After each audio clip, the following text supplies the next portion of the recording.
And so you're letting it dry in between, right? Yeah. Because you want to glaze over that watercolor. And because Carolyn Fraser is an art specialist in the Jersey City School District. Yeah, that would be great. That'll give you a little texture and stuff. Okay. She also takes interest in her students beyond their artwork. There was a lot going on in my classroom, and a lot of the students were feeling down, and I was trying to find a way to help them deal with all that. So she used a piece of advice her mom once shared with her. when there's something going on in life that's stressful or difficult, you give back to someone else. Pay it forward, it comes full circle. We need to do community service. We need a project that will help them refocus. And that's how I came about meeting Nancy and finding a project that I thought would really do it for us.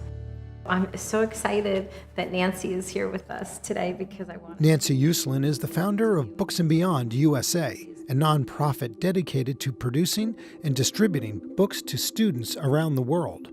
Books and Beyond USA is a program that allows American students to create, through their artistry and their writing, books that we deliver to Rwandan students. This is English support material because in 2008, the president of Rwanda mandated that English become their official language.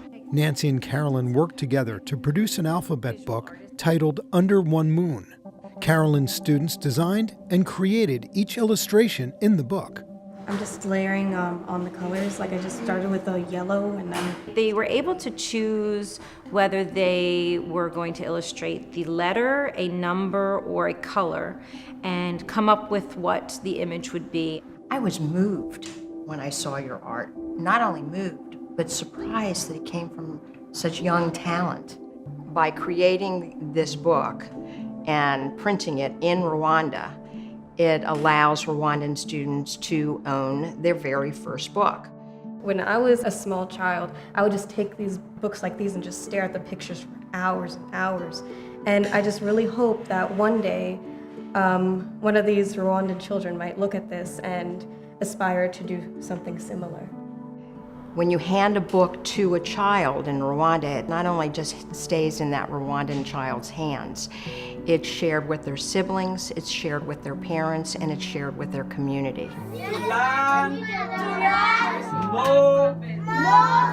And they're told that they can take it home. First, they're confused because they've never been able to take a book home. And big blue whales, that sounds terrific. That's a good recognizable symbol, I think. That You know, I could have painted the sky, but because how much I love the ocean and like being able to kind of illustrate animals and creatures was something that I wanted to do. When I was like thinking about something to paint, I wanted to paint something that they can recognize. And with this process, I just used layers upon layers of watercolor. I started with the wash and then I went in with like a dry brush to get the little details in. I almost want to cry when I see the artwork that these students did. It is so beautiful. I took chalk pastels and I sketched out 4 butterflies of different colors. I'm just excited at the fact that kids are looking at my artwork because that's something I always wanted to do in life. I wanted people to look at my artwork and like it. sometimes teenagers don't think that they have a voice or can really do anything.